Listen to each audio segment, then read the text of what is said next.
Welcome to the Moniverse. Episode 3 শুরু হয় ঠিক ওইখান থেকে যেখান থেকে এপিসোড 2 এর শেষ হয়েছিল। আমাদের ইভা একটা অজানা অপরিচিত জায়গায় সেন্সলেস হয়েছিল।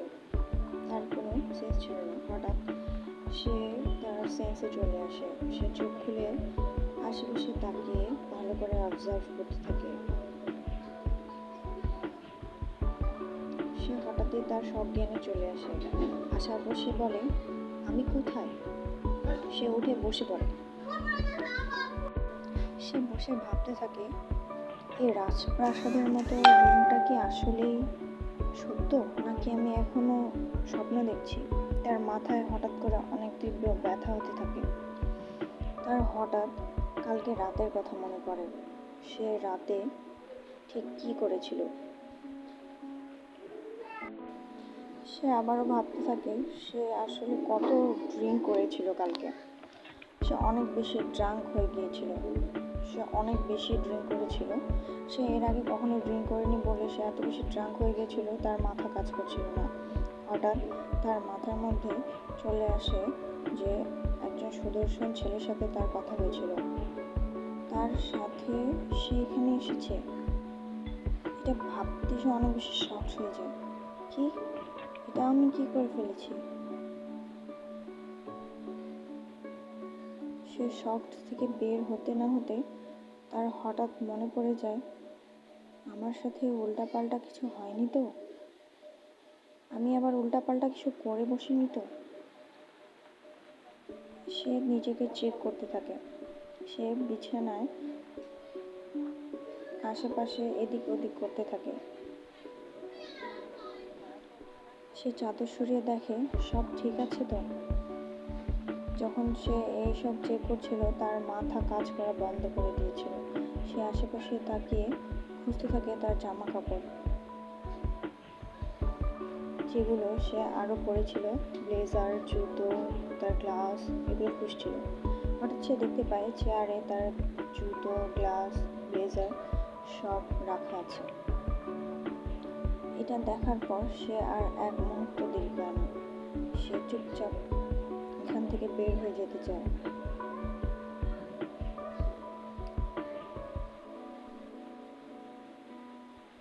এভাবে ভাবতে থাকে, আমি বাঁচলাম এটা ভেবে যে আসলে আমার সাথে কোনো কিছু খারাপ হয়নি, আমি ঠিক আছি, কোনো কিছু উলটপালট কিছু করিনি। আচ্ছা, ওই লোকটা কি এখানে আছে? এটা ভাবতে সে অনেক বেশি ইতস্তত বোধ করে। সে রাগে লজ্জায় তার মুখ ঢেকে ফেলে। সে বলে, আমি এটা কিভাবে করতে পারলাম? কেন আমি আমার উপর কন্ট্রোল হারিয়ে ফেললাম? আমি এতটা বেশি মাতাল হয়ে গিয়েছিলাম যে একটা অজানা অপরিচিত লোকের সাথে তার বাসায় চলে এসেছি। সে আস্তে আস্তে বিছানা থেকে নেমে যায়। নেমে গিয়ে সে তার জিনিসপত্রগুলোর কাছে চলে আসে।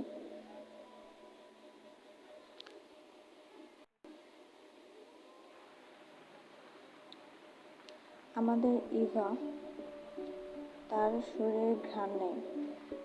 ঘ্রাণ নিয়ে বলে, এটা আমি কি করেছি? ছি, আমার শরীর থেকে তো অনেক দুর্গন্ধ বের হচ্ছে। এটা ভাবতে তার আরও বেশি খারাপ লাগতে থাকে। আমি কি তাহলে কালকে বমি করে দিয়েছিলাম? এটা ভাবতে ভাবতে সে তার ব্লেজারটা হাতে নেয়, তার জুতোগুলো হাতে নিয়ে নেয়, চশমাটা পরে নেয়। সে আস্তে আস্তে বের হতে থাকে।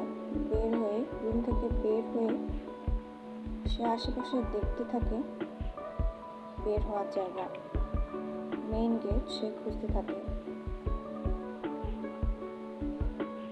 সে বের হতে হতে চারদিক তাকায় আর দেখে এত রাজকীয় জাঁকজমক কারো বাসা হয়।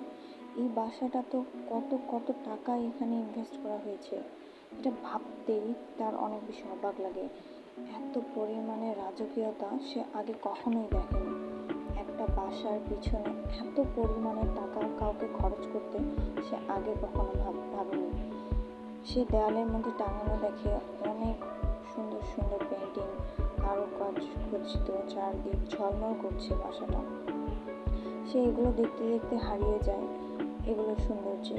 সে ভাবতে থাকে আমি কোথায় এসে পড়েছি, এটা কি সিন্ড্রেলিনার বেডরুম? সে প্রিন্সেস সিন্ড্রেলিনাকে অবজার্ভ করতে থাকে, সে ভাবতে থাকে সিন্ড্রেলিনার কথা। এই বাড়িটা একদম আলাদা অন্যান্য বাড়ির থেকে। সে ঝাড়বাতির দিকে তাকায়, সে ভাবে এত বেশি সুন্দর বাসা আমি আর কখনো দেখিনি। এগুলো ভাবতে ভাবতে সে এটা ভুলেই যায় যে তাকে বাইরে যেতে হবে। সে চারদিক ঘুরে ঘুরে দেখে আর সিঁড়ি থেকে নামতে থাকে। সিঁড়ি থেকে নামতে নামতেও সে অমনোযোগী হয়েই হাঁটছিল আর চারপাশ দেখছিল। এটা কারো স্বপ্নের বাসার মতো হবে। শুধুমাত্র স্বপ্নেই কারো বাসা এত বেশি সুন্দর হতে পারে। এটা বাসা বললে ভুল হবে, এটা একটা প্যালেস, এটা একটা রাজপ্রাসাদ। এত সুন্দর বাসা কারো কিভাবে হতে পারে? এটা ভাবতে ভাবতে হঠাৎ করে সে নোটিস করে এই বাসার দরজার দিকে। তার এতক্ষণে ধ্যান ফিরে যে তাকে বাহিরে যেতে হবে। সে দ্রুত দরজার দিকে এগিয়ে যেতে থাকে।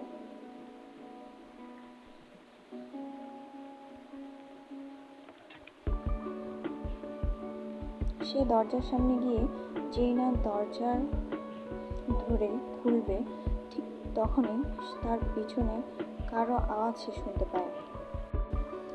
হঠাৎ সে শুনতে পায় কেউ তাকে বলছে, লিটল কিটেন, তুমি কি এখান থেকে পালিয়ে যেতে চাচ্ছ?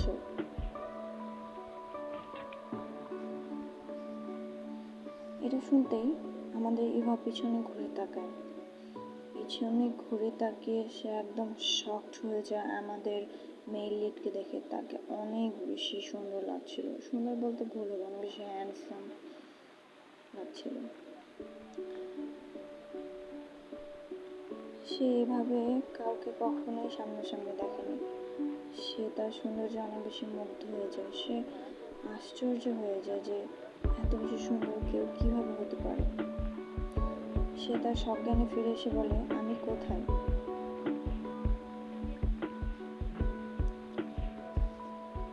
এটা বলতে বলতে সে আমাদের মেইল লিডের দিকে তাকিয়ে থাকে। আমাদের মেইল লিড তাচ্ছিল্যের স্বরে বলে, দুষ্টামির স্বরে বলে, এটা জাহান্নামে আছো তুমি। আমাদের এইভাবে বলে, কি তুমি কি কোনোভাবেই আমার সাথে মজা করছো? এই কথা শুনে আমাদের মেইল লিড হাসে। আমাদের মেইল লিড বলে, তুমি কি উইশ করোনি শয়তানের সাথে দেখা করার? ইভা মনে মনে ভাবতে থাকে, এই লোকটা কি আমার সাথে কোনো খেলা খেলতে চাচ্ছে?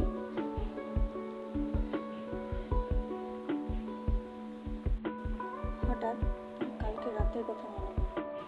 কালকে রাতে সে যা যা বলেছিল আমাদের মেইল লিডকে সব তার মনে পড়তে থাকে।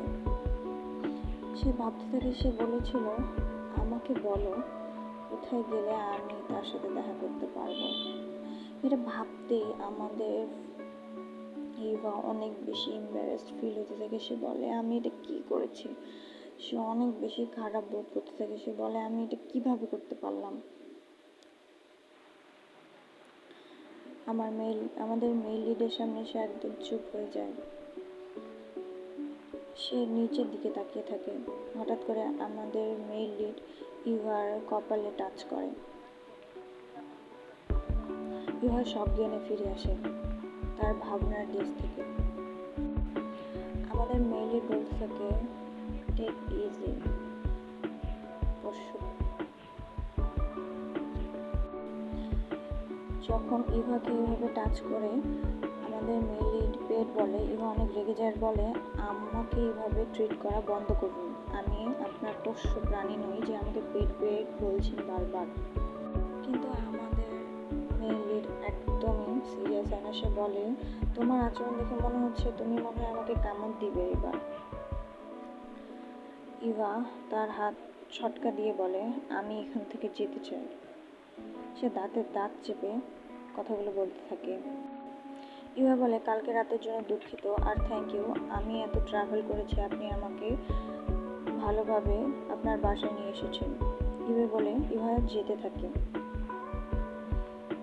ঠিক যখনই দরজায় সে হাত দেবে তখনই আমাদের মেল লিড দরজার মধ্যে হাত দিয়ে দেয়। সে বলে, থামো। আমাদের মেল লিড পিছন দিক থেকে আমাদের ইভার অনেক বেশি কাছাকাছি চলে এসেছিল। এটা অনুভব করেই ইভা একদম ফ্লিঞ্চ হয়ে যায়। ইভার অনেক কানের সামনে ঝুঁকে আমাদের মেলিট বলে, তোমার কি মনে হয় শুধু একটা সিম্পল সরি আর থ্যাংক ইউ আমি সন্তুষ্ট হয়ে যাব? তুমি কি জানো যে আমি তোমার অ্যাপোলাইজে সন্তুষ্ট নই? আমাদের মেলিট বলে, দুঃখিত তোমাকে ডিসঅ্যাপয়েন্ট করার জন্য, কিন্তু আমি শুধু সরিতে স্যাটিসফ্যাকশন হব না। আমার সাথে তুমি যা যা করেছো তার বিনিময়ে আমার সেটাই চাই। ইভা ভাবতে থাকে, সে কি বসে কথা বলছে, কি হয়েছে, কি করেছি আমি তার সাথে? আমাদের মেলিট বলতে থাকে, তোমার কি মনে পড়ছে না তুমি আমার সাথে ঠিক কি করেছো? আচ্ছা ঠিক আছে, আমি তোমাকে মনে করে দিচ্ছি। আমার মনে হয় তোমাকে সবকিছু দেখালে আর বললে তোমার সবকিছু মনে পড়ে যাবে। এগুলো বলতে বলতে আমাদের ইভার অনেক কাছে চলে এসেছিল আমাদের মেলিড। এটাতে আমাদের ইভা অনেক বেশি ইতস্তত বোধ করতে থাকে। আমাদের মেলিড বলে, দেখো আমার দিকে তাকাও, আমি তোমাকে দেখাচ্ছি যে তুমি আমার সাথে কি করেছো। ইভা দেখার জন্য ঘুরে তাকায়। আমাদের মেলিড তার ড্রেসটা একটু লুজ করে ফেলে। লুজ করার পরে আমাদের মেলিডের অনেক হট বডি আমরা দেখতে পাই, যেটা দেখে আমাদের ইভা অনেক বেশি লজ্জায় পড়ে গিয়েছিল এবং তার দিকে তাকিয়ে থাকে। আমাদের মেল লিড বলে, দেখো লিটল কিটেন, তুমি আমার সাথে ঠিক কি করেছো? আমাদের মেইন লিড ইশারা করে দেখায়, দেখো তুমি আমার সাথে কি করেছো, একটা কামড়ের দাগ তাকে ইশারা করে দেখায়। ইভা এটা দেখে অনেক বেশি শকড হয়ে যায় যে এটা আমি কি দেখতেছি, এটা আমি করেছি। এটা ভাবতেই সে অনেক বেশি লজ্জায় পড়ে যায়। সে ভাবে, এটা আমি কিভাবে করতে পারলাম, এটা আমার দ্বারা কিভাবে সম্ভব। আজ এই পর্যন্তই, পরের এপিসোড অনেক বেশি ইন্টারেস্টিং হবে।